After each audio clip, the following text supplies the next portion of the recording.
Vamos a analizar este circuito que contiene dos diodos de silicio. Recordemos que el umbral de conducción para los diodos de silicio es de 0.7 volts. Acá podemos ver que uno de los diodos se encuentra polarizado en directa y el otro diodo se encuentra polarizado en inversa. Recordemos que los diodos tienen una parte positiva y una parte negativa. La parte positiva es la parte del triangulito y la parte negativa es la parte hacia donde está apuntando la flecha. Acá en nuestro diodo 2 podemos ver que la corriente va en contra de la polaridad del diodo, por lo tanto se encuentra polarizado en inversa. Y un diodo polarizado en inversa se comporta como un interruptor abierto, abriendo el circuito e impidiendo que la corriente pase sobre él. Entonces podemos redibujar el circuito así.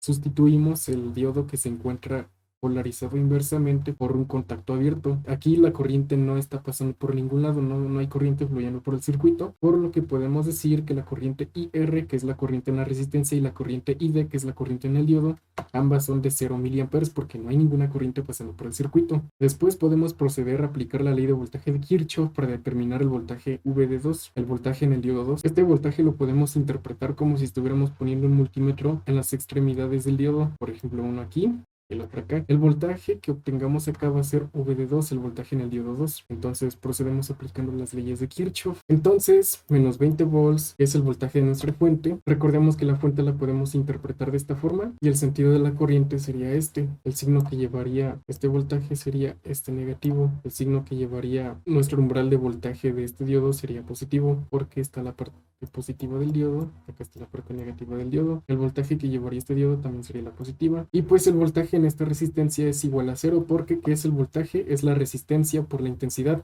y la intensidad es cero. Entonces, haciendo la multiplicación nos va a dar cero.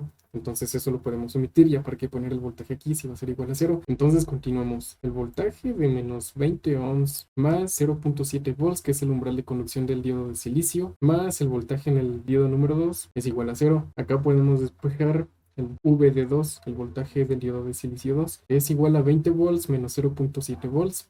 Esto nos da un resultado de 19.3 volts y ya tenemos nuestra primera incógnita. Ahora solo nos queda obtener el voltaje en la resistencia utilizando la ley de Ohm, pero eso ya lo había explicado, que la intensidad en todo el circuito es igual a cero. Entonces sustituimos los valores. Voltaje es igual a intensidad por resistencia. Voltaje es igual a 0 miliamperes por 5.6 kilo ohms. Esto nos va a dar igual a cero. Ya tenemos nuestro voltaje en la resistencia. Ahora solamente nos queda calcular V0, que es lo mismo que VR, porque es como si pusiéramos un multímetro en estas extremidades de aquí y acá. Si nos fijamos, lo que estamos midiendo aquí también es el voltaje en la resistencia. Entonces V0, V sub 0 es igual a V sub índice R, que es igual al voltaje de la resistencia, que es igual a cero. Y así ya tenemos todas nuestras incógnitas. Aquí adjunto una imagen con el ejercicio resuelto en mi libreta, con toda la explicación, y ya acabamos.